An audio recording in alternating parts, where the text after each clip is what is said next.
Alô? Oi, vô, tudo bem? Oi, minha netinha. Não, eu tô bem. Eu queria saber o que o senhor tá fazendo. Eu tô ouvindo uma música do Chico. Sério? Nossa, eu ouvi falar que o Chico escreveu essas músicas durante a ditadura e com o intuito de alertar o povo. Faz parte da peça do Calabar. Mas uma peça? Chama-se Calabar, o Elogio da Traição. Calabar, o elogio da traição? Do que fala essa peça?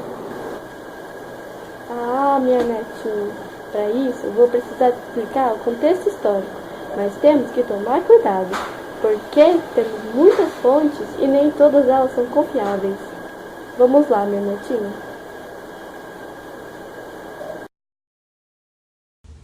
Olá, eu sou o livro didático. Vocês sabiam que os holandeses, por financiarem as instalações de engenho e refinarem o açúcar, tinham uma relação amistosa com os portugueses? Mas essa relação nem sempre foi assim. Ela era marcada por desavenças, e isso fez com que os portugueses fechassem seus portos para os holandeses. Isso também fez com que eles instigassem a ocupação nordestina. Eles tentaram invadir a Bahia, mas foram derrotados. Os invasores entraram em Pernambuco em fevereiro de 1630, com 3.500 soldados, e ocuparam Recife e Olinda. Sob o comando do grande governador Matias de Albuquerque, os colonos armaram emboscadas para impedir o avanço para o interior. Mas mesmo assim, esses invasores se apoderaram. Os holandeses, para ganharem a confiança dos senhores de engenho, ofereceram-lhes segurança como garantia se voltassem a produzir açúcar, e também venderam mais de 60 engenhos abandonados. Com isso, inibiram o exército de resistência.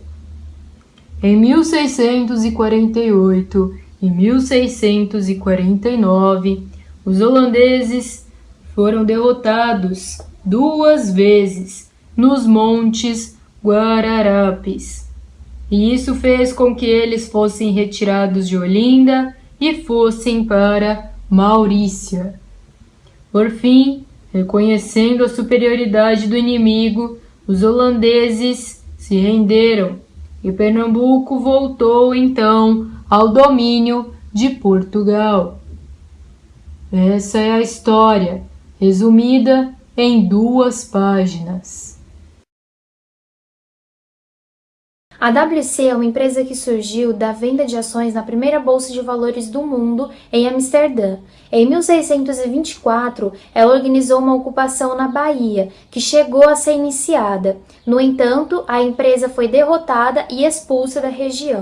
Após essa derrota, a WC percebeu que não só precisaria contratar mais mercenários, como também utilizar-se das táticas de guerrilha do exército luso-brasileiro, que consistiam em baixas pontuais de soldados, emboscadas, etc. Para isso, estabeleceu alianças com povos indígenas, tapuias e potiguaras, escravos, prometendo-lhes alforria se esses lutassem pela empresa por 5 anos, Calabar e senhores de engenho. A empresa acreditava que com a ocupação de praças fortes como Recife e Olinda, facilmente conseguiria o controle de todo o Nordeste, e para isso estabeleceu alianças com povos que conheciam a região, facilitando o deslocamento. No entanto, em 1632, a prioridade foi a ocupação do interior da capitania, para que se alcançasse o açúcar e vendesse-o rapidamente para sanar as dívidas que a empresa contraiu com todo esse investimento em empreendimentos no Brasil. Em razão disso, entre 1632 e 1634, Arraial de Bom Jesus, Paraíba e Cabo foram ocupadas pela WC.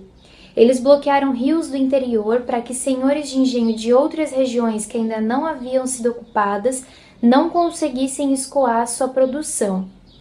Se em primeiro momento a destruição de engenhos foi usada como tática de ocupação da empresa, posteriormente ela leiloou os engenhos abandonados e ofereceu empréstimo aos senhores de engenho que não haviam fugido. No entanto, em 1636, campistas brasileiros incendiaram canaviais de Itamaracá, Paraíba e Pernambuco. Entre 1635 e 1640, houve uma diminuição demográfica no Nordeste devido a migrações para o Rio de Janeiro e para a Bahia. Essa diminuição da população local, associada à imposição dos comandantes enviados por Madrid aos mazombos e a fuga dos mercenários contratados pela coroa espanhola, que eram os napolitanos, os portugueses e os castelhanos, resultou numa expansão da ocupação de áreas de Pernambuco pela WC e no enfraquecimento da resistência. Devido a essa resistência, Matias de Albuquerque foi preso e enviado à Espanha para julgamento. No entanto, isso não significou o fim da resistência luso-brasileira, já que parte dos senhores de engenho que apoiavam os holandeses através da cobrança de impostos pela companhia passaram a auxiliar secretamente o exército de resistência. Na década de 1640, a WC procurou garantir a ocupação das áreas conquistadas e passou a pressionar os senhores de engenho para que os mesmos produzissem mais açúcar. Nesse mesmo período, Portugal recuperou sua autonomia em relação à Espanha e negociou uma trégua de 10 anos com a empresa. Também houve o fim da aliança entre a WC e os tapuias e potiguaras. Os mesmos desistiram de ajudá-la devido ao não cumprimento de suas promessas. O fim das alianças entre a WC e os grupos da terra e a evacuação de pessoas das regiões de Itamaracá, Igaraçu e Paraíba resultaram em 2 derrotas consecutivas da companhia, em 1648 e 1649. Com isso, aumentou-se a fuga do exército neerlandês e a empresa teve dificuldade em continuar seus investimentos no Brasil. Até 1654, o exército luso-brasileiro mantinha uma estratégia basicamente defensiva de guerra lenta, que consistia em adiar, segurar o máximo possível a expansão da ocupação para o interior da capitania. No entanto, com o envio de soldados e o auxílio da Marinha de Guerra Portuguesa, a restauração foi concluída e a WC foi expulsa da região. O livro didático é bem breve sobre o assunto, deixando de esclarecer diversas questões, escolhendo um lado e inferiorizando o restante dos personagens. Além disso, o herói é Matias de Albuquerque, só ele aparece no texto, e nenhum dos outros personagens são tão importantes para ele, inclusive Calabar. Calabar, aquele traidor? Traidor? Pra você, o que é traição? Pra mim, traição é quando uma pessoa promete algo pra você e ela acaba não cumprindo, como a fidelidade, a lealdade e outras coisas. Traição é quando você confia muito em uma pessoa e a pessoa acaba te enganando com aquilo que você acha certo. Traição é quando a pessoa confia muito na outra e a outra deixa vazar algum segredo, assim. E também a traição é falta de lealdade. Camarão traiu a própria cultura, lutou ao lado dos portugueses e usou os povos indígenas. Dias, o negro, traiu. Matias de Albuquerque traiu, deveria ter levado Calabar para ser julgado, mas ele mesmo o matou. Os povos indígenas e pobres mudaram para o lado da WC, então traíram. É relativo, baseado nos interesses. O que é uma traição para você pode não ser que bobagem! Meus heróis são Camarão, Dias e Albuquerque. Calabar é um traidor. Concordo, Calabar é um traidor. Ele traiu a pátria. Pátria? No século XVII nem existia pátria, muito menos exército. O que você está falando? Até parece que você não conhece a história, cara historiador. Então me diz qual a sua visão sobre ela. O Brasil surgiu com um processo de colonização, com a junção de brancos, negros, indígenas no século XIX. Era um povo unido, não tinha divergências, não tinham pontos de vista diferentes. Todos queriam expulsar os holandeses. Os holandeses vieram para o Brasil para explorar a nossa cana-de-açúcar. Assim como o livro didático, vocês também fazem a seleção do que vão contar ou não ao povo.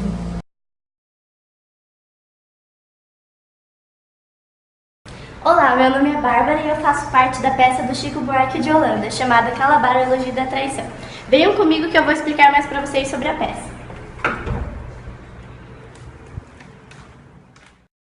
A nossa peça problematiza e ironiza as situações das personagens que acabamos de conhecer e que vocês viram que são considerados como heróis no livro didático.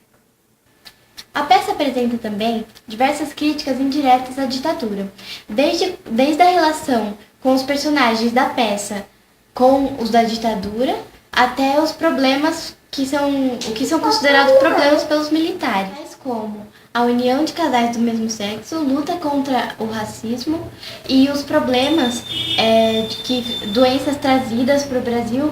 Porque assim, os militares, eles queriam maquiar que a gente tinha problema, eles queriam mostrar que tudo era perfeito aqui. No início da peça, há a relação entre o Calabar e o Lamarca. Bem, os dois, em épocas diferentes, mudaram de lado porque acreditavam que eles deviam lutar por algo que fosse bom para o Brasil. E para o exército, Lamarca foi considerado um traidor, assim como Calabar. Mas como nós já vimos, até o Evaldo desconstruiu esse conceito, o que é errado para um pode não ser errado para outro. Frei também é considerado traidor, pois ele traiu a sua fé ao ir contra o seu próprio ideal. Camarão também é considerado traidor, pois ele usou os povos indígenas em prol de seus próprios interesses. Dias, o Negro, ele também foi considerado traidor, pois ele traiu sua própria origem ficando a favor dos brancos. Agora, pense comigo. Na ditadura, você, ao apoiar uma pessoa que obviamente não tem os mesmos ideais que você acha que você vai ficar na posição dela? Claro que não. Dias, por exemplo, que era negro, vamos pensar no período da ditadura. O Dias, ele era negro. Ele apoiando uma pessoa que é a favor do racismo, vocês acham que ele vai estar tentando acabar com isso, lutar contra isso? É claro que não, ele vai estar favorecendo o racismo. Entenderam? E o Souto? Toda hora na peça ele muda de lado? Também é representado na Sal. Bem, ele representa, na ditadura, Juscelino Kubitschek e João Goulart. Eles também são traidores. Eles entregam Calabar para Matias de Albuquerque para que ele seja julgado. Mas o que acontece? Matias o mata. E por fim, mas não menos importante, temos a Bárbara. Ela representa o Rui Guerra e o Chico Buarque, porque na ditadura eles também foram considerados como traidores. E a Bárbara nessa peça, ela sempre está em praticamente todas as situações problematizando, inclusive com o Dias. Ela pergunta por que ele aceita essa condição pro Camarão. Então a Bárbara está sempre lá problematizando as situações. A peça critica também os empresários que apoiaram a ditadura e muitas situações que ocorrem ainda hoje, como as multinacionais explorando o Brasil e também os padres que cometem pedofilia. E para finalizar, a peça mostra que todo mundo trai, mas traição é uma coisa relativa, depende do ponto de vista, porque cada um vai pelos seus próprios interesses, e se o seu não condiz com o do outro, logo o outro é traidor.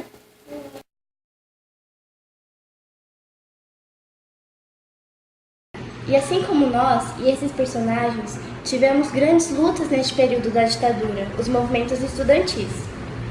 É isso mesmo, Bárbara. Nós lutamos muito. O movimento estudantil foi uma das principais forças de opressão à ditadura.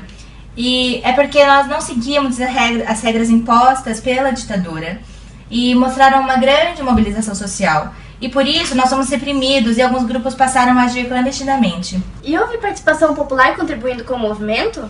Sim. Em março de 1968, o estudante secundarista Edson Luiz foi morto por um militar do Rio de Janeiro, o que causou comoção e mobilização contra o regime. E com medo que os militares sumissem com o corpo, os estudantes levaram o corpo para ser velado. E essa passeata reuniu mais de 50 mil pessoas. E na missa do 7º dia, os militares se abateram contra os estudantes, impedindo que eles fossem à missa. E em junho do mesmo ano, os estudantes fizeram a passeata dos 100 mil, que marcou a história da resistência e teve o maior número de estudantes. O movimento estudantil contra a ditadura foi muito importante nessa época, né? E bom, havia intrigas entre os estudantes? Sim, houve intrigas em outubro de 1968 que os estudantes da USP, que eram ligados à UNE, eles resolveram cobrar pedágio para custear o congresso da UNE. E isso irritou muito os alunos da Mackenzie, que começaram a atacar ovo nos alunos da USP, que revidaram atacando o ovo também. E aí isso irritou mais os alunos da Mackenzie, fazendo com que eles tacassem pedra. E aí a USP revidou do mesmo jeito, com pedras, e aí um aluno da Mackenzie foi lá e matou um aluno da USP. Nossa, e tudo isso porque eles eram a favor da ditadura. Isso.